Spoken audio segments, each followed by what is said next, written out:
Hello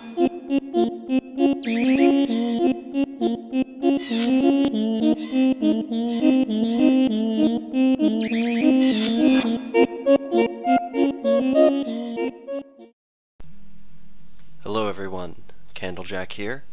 Today I'm going to be showing you a little bit of a map that I made for Purple Tree Factory to play through, and I will also be giving some very general map making advice, like map making tips.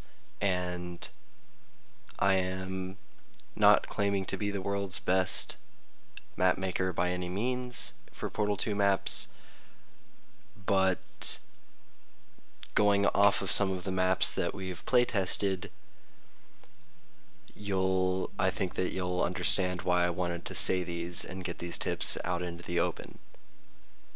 Some of the maps that we've played are very bad, obviously, and I'm going to give some general advice as to what I think would kind of solve some of the issues that we are seeing repeatedly. And I'm going to do so using this map, as I said, that I made for Purple to play through. And even though this is a single player map, I think that these tips can translate well into the co-op map maker just as well. So I've created a pretty good sized map for him to play through, which you will either see after this or in another video, or you may have already seen before this. And the first tip that I'd like to say is don't just let them walk to the exit. It's a puzzle. It's a test chamber.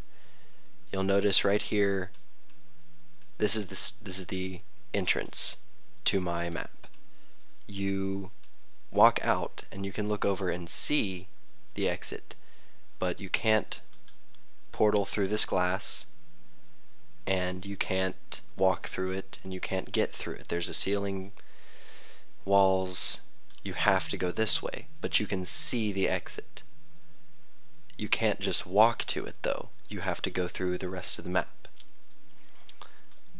In several maps we've had the solution simply be to walk to the exit, and then that was it. That was the whole thing. So I guess tip number one, make sure it's actually a test, not just a room that you can walk past everything to. Excuse me. Number two, death rooms are bad. If you have a room designed that going into it, the sole purpose is to kill the person, kill the tester, that's a bad thing. It's not as bad, I suppose, in co-op chambers. Well, actually I'm going to say it is. It's awful in regular testing, because it forces, if you die, it forces you to completely reload the level and go back to the very start of the entire thing. And that is unless you use a more advanced map editor like the Hammer editor, which I don't use, and most of you probably don't either. So dying is bad. In this map there are 4 possible places to die, and I'll show you all of those right there, right now. One of them is in this room. It's very disorienting. All these are moving, it's water below. You hit this button and you have 5 seconds to get through this before it turns back on. I expect deaths in this room. That's why it's, if you'll notice right here, you take the faith plate up here and drop down, and that's literally the first room you go to. So dying there is very different from dying very late in the game. If you've made it through, if you've been playing for 30 minutes and you're almost done with this map and you can see the exit and then suddenly you die, it's very discouraging to the player, and a lot of the time they just won't want to go back through all of it, you know. The second place is in the very next room. There's a turret right here. What I do is I have you come in through this hallway right here, and you end up standing on this block. The turret is underneath you. If you walked out and then ran to your right, then the turret might activate and see you, but it wouldn't kill you. The thing is, standing here, if you look around, you can see the turret's red light, its line of vision, looking over here towards this aerial faithplate, and the goal that I'm hoping is that you'll notice that, or he will notice that and come down and try to kill it very quickly. The third place that you can die again is with turrets. It's in this hallway right here. You get to this hallway and you are looking this direction. You're going to see a lot of turrets looking at each other, and you're not going to be able to get to them.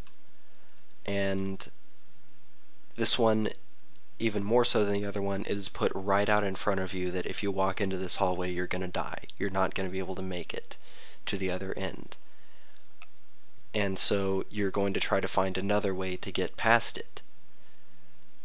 I don't have someone fall through the ceiling and, like, it would, if I had them walk out and there was a turret right here staring at them and a turret on the other side staring at them, and that was just designed to instantly kill them, that would be awful, because then he would have made it through this first section to this second section, then died and had to go back to the beginning.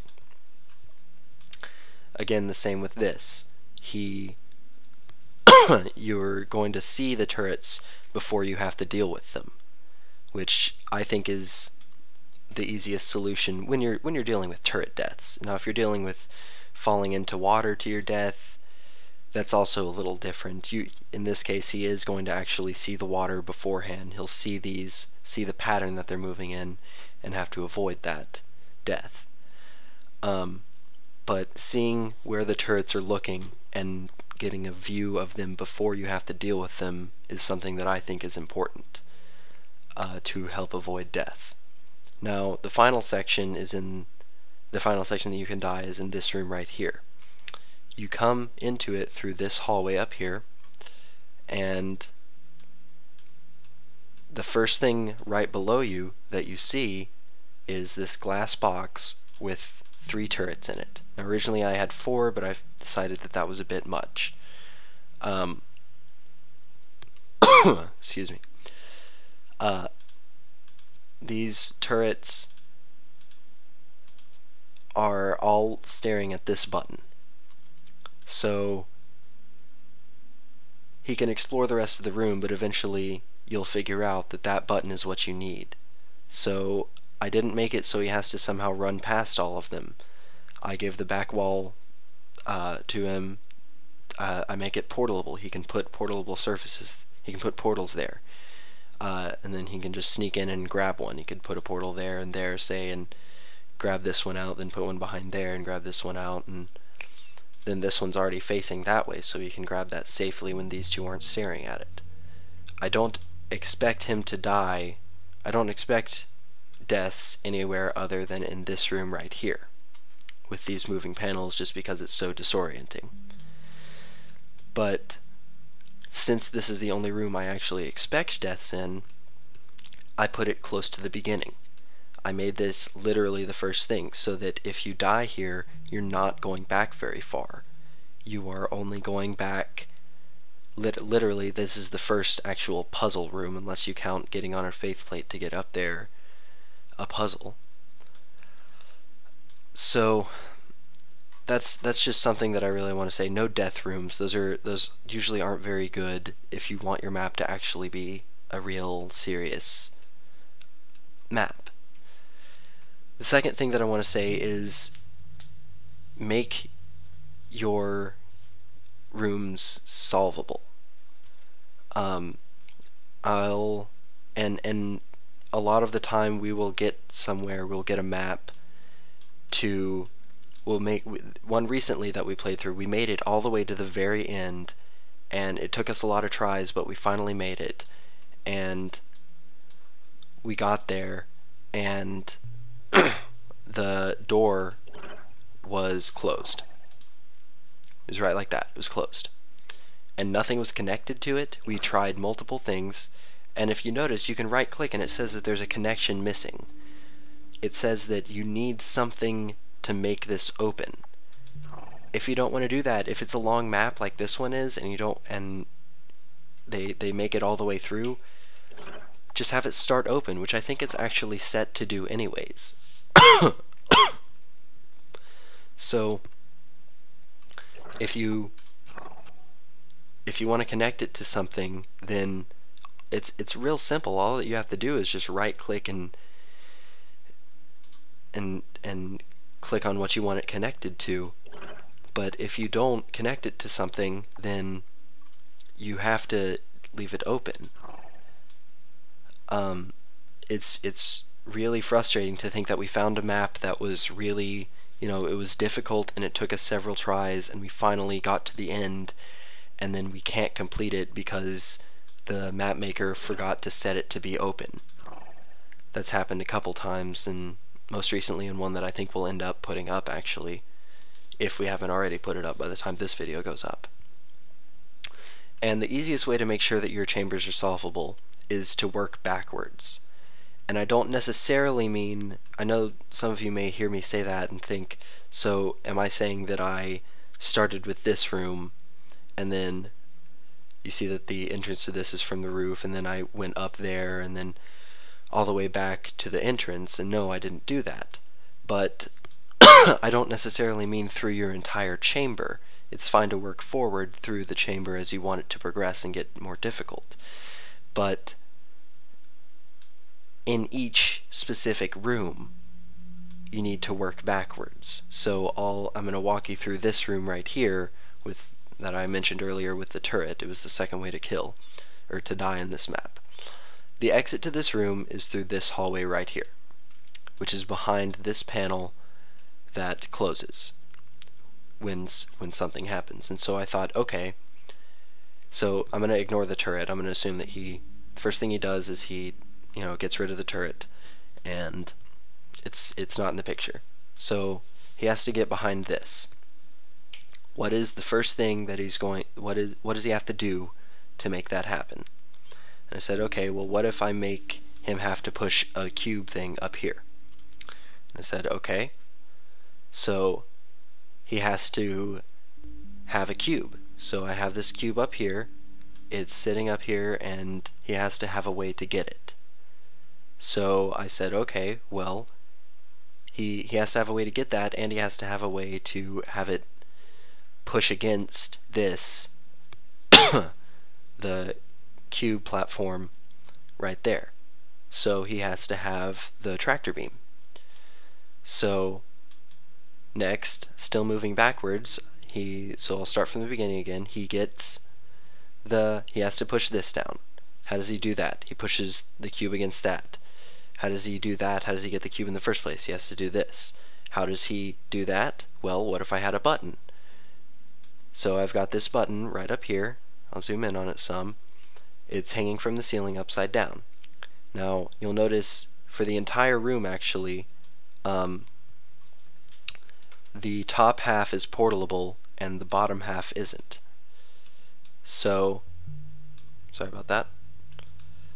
There we go. The top half is portable, the bottom half isn't.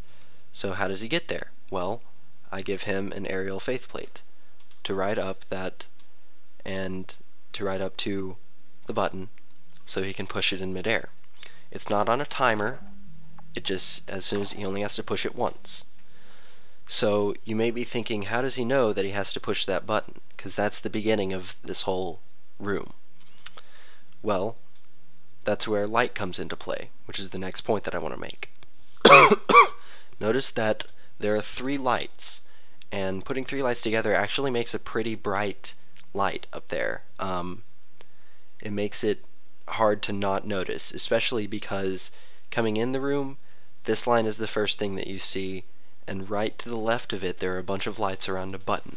So you'll notice and think, oh, I obviously have to hit that button. Now, that light is really important. We've played a couple of maps that had sections in them that were really dark, and there were portable surfaces, but we couldn't tell that they were because they were, say, at the end of a dark hallway with no lights near them, or something like that, or at the end of a non-portable hallway with no lights at the end of it, or anything like that. So if you put one at the end of a hallway that's long enough, it looks like it's not portable. And easy ways to solve that, you can drag a light onto a wall if the room's big enough, or even if it's not, you can put this in a single hallway. You put one of these observation rooms. Those provide light and they make shadows, so the lighting is more dynamic and it's pretty cool. It's important to be able to see what you're doing. And the next thing that I kind of want to mention is about seeing what's going on, is that it's important to know what buttons do and stuff. There was a map recently that we played where there were at least 10 different buttons scattered throughout the map in sections that we had to cut ourselves off from to get to other sections of the map, and the buttons activated things in different rooms, and we basically had almost no way of telling that they did unless we memorized 18 different symbols and like we're writing down a map as we went or something like that. So easiest way to do that is with the ant lines, as they call them in the game. That's these blue dots that you see going along the wall here and here and stuff. It tells you very clearly, it takes this button, it follows the line, you can see them on the floor but it'll go up anyways. It comes down, follows it all the way to this, and that's just a very simple way of showing that this is connected to this. And if you're only using things in one room, I mean, personally I don't like having a button here that connects to something like in a different part of the map, like say it connects to something in this room up here or something like that. I'm not a fan of that because I like to see what you're doing. So ant lines are an easy way to do that. Another easy way to do it is what I've done in this next room. You'll notice this button right here, it doesn't have ant lines, it doesn't have a symbol or anything. But if you notice, well, I'll show you here, it is actually connected. If I click on it, it shows me it's connected to all of these walls right here. And so it's not showing the connection through ant lines or anything, but it's still connected to those. So how is the player supposed to know what it does? Well, since these are in the same room and they're actually right next to it, the player can click the button and then instantly see all of these just fold back for him or her. And this button, it makes it obvious what it does. They can experiment with it. They can push it a couple of times and watch these and make sure that that happens every time, as if it can change somehow or something. But it's right next to the button. It's an instant reaction. They don't even have to turn around for it. They can be looking at the button and these at the same time. You can stand on this side of the button and push it and watch all of these fold back. And that's a clear way of representing what happens in when you push the button. And it's just so important that we can tell somehow what each button does, what each, like if you have lasers, what the laser receptacles do. It's important that we can really tell what they do, because if we can't, then why should we assume that we even need to do anything with that? Because I mean, it's not that hard to imagine that someone would just put a trick in their test, which would be kind of mean, and I don't know. but you can right click it, you can do connection visibility. You can have the ant line, which if I did that, I'll show you right now, it kind of makes it go crazy in there with all of the lines. See, it's just got, because it has to have one for every single one. I can do signage, which it gives it, as you'll notice, a ton of different signs. There's 2 on the ground, one more, and then 2 on the wall next to it. And one of them you can't even see because it's that moon right there. And then each one of these has right next to it its individual sign. The problem with signs is that right there I just clicked signing once and that got rid of 6 possible signs. So if something's connected to more than one thing, it's not like each one of those gets an X and it just does the X for all of them. It gives it a separate symbol for each thing. So in a case like that, that would be a lot for one player to try and memorize. Okay, this button does the dot, the X, the triangle, the slash, the square, and the moon, or something like that. You see what I mean? So since it's an instant reaction and you can see it right next to you, I chose to go with none. And so if I deselect that, nothing is shown, but when you click it, you still hear the ticking noise from the button that tells you that there is a that tells you that there's time limit on the button, and then you hear, you know, the buzzer noise that tells you that it's over, and they all close. So it just tells the player, okay, so I click this, I have a couple of seconds, and then it's closed. So this button clearly represents going to these things, and it makes it obvious, and it helps them to do what they are supposed to do. And in this hallway, I'll go ahead and speak about my next point, because it's also really, really important. In this hallway, we have what you're supposed to do is, you see I made the ceiling portalable. You cover the entire ground with portal gel, and then push the button and run past all of them. What if, for some reason, you only make it to here? Your speed gel doesn't work for some reason or something like that. Well, this is my next point. It's important to not build in places that you can get trapped with no escape, because if the only way to make it out of a place is to restart the map, then that's bad. That's not a good thing. And I would go so far as to say it's the same thing if you make the player kill themselves in order to restart the map, which we've actually had that happen at least twice now, I know of. So what's a way to get rid of that and not have the player be able to cheat and get through all of the map really quickly and just portal to the end or something like that? Well, like I said, I made the ceiling portalable, and I actually covered most of it in grading, as you can see that right there. And just real quick, the way to get grading, you select glass actually, and I'll just go to this glass right here, and then you right click it and change the barrier type to grading. And the difference is you can shoot portals through grading, and you can't shoot the portals through glass, but I'm sure you guys already knew that. So I made it grading all the way up to these last 2, and the last 2 don't have grading, because the last 2 would put you just falling back into this place where you could get to anyways.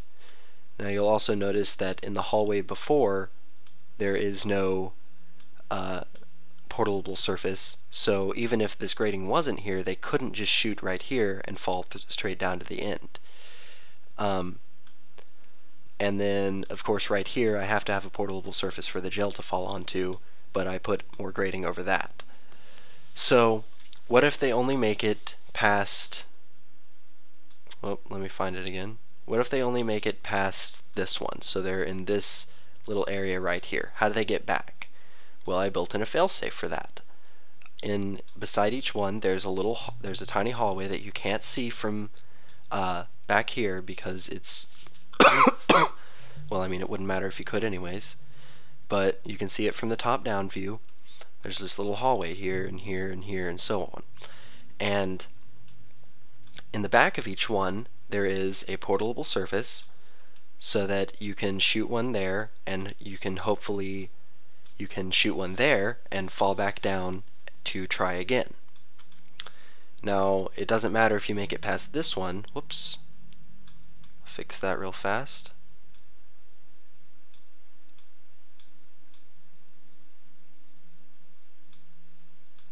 There we go. It doesn't matter if you make it past this one, because that is actually where you're supposed to go. That's, if you make it past this one, then you're actually in the next part of the map. Over here. And that's where you're supposed to go. So I didn't have to build in a failsafe for that one. Now, I actually did include one portable surface right there, which you'll see a reason for why in the video where Purple plays through this map, and hopefully he dies a lot and it'll be real funny.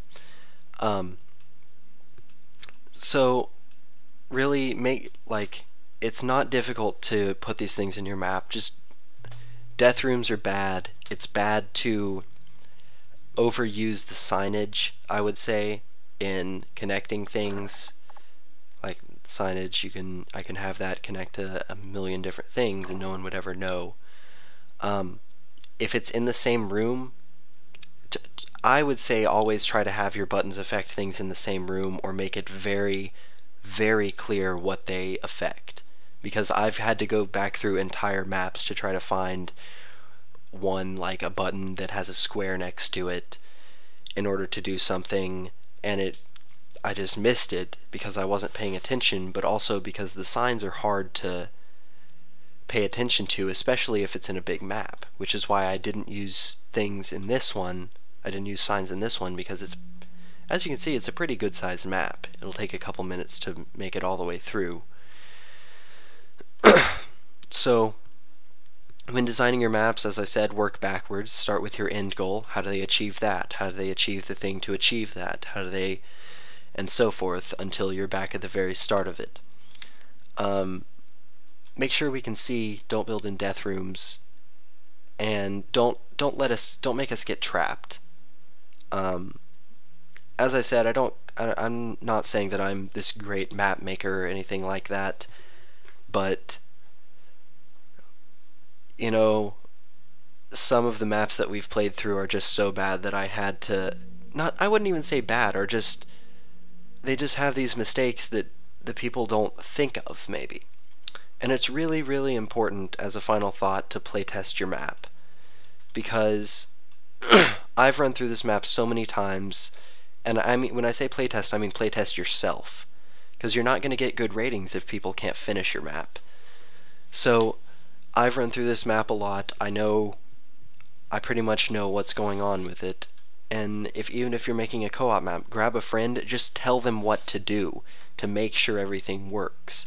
Because, as I said, there was a map where the end was closed, and if a guy had just gotten his friend and said, okay, just do exactly what I say, or I'll take care of everything, you just put your portals where I tell you to, and just gone through the map, he would have gotten to the end and seen that he couldn't make it through the end because he had forgotten to, or he or she had forgotten to open the exit for us, and there's no way to actually do that. So I mean, just everything that I said in this video, I really do think can be applied to co-op maps, even though this is a single player map. And it would just make our lives so much easier, and because honestly, for every map that you see us put up of co-op, of a low-rated co-op map, there's probably at least 5 where we couldn't finish them, or the solution was simply to walk to the end, which was 3 feet from the beginning, or something like that, or there's a room where we get stuck and can't move on or something like that. And so I just wanted to put this out there for you guys to kind of think about, and you can leave comments and tell me what you think. If you think that I'm wrong about all of this, tell me that, and tell me why, and I'll respond to you and we'll talk about it. But there you go. There's, I suppose, Candlejack's guide to making maps that don't completely suck. So I hope you've enjoyed it.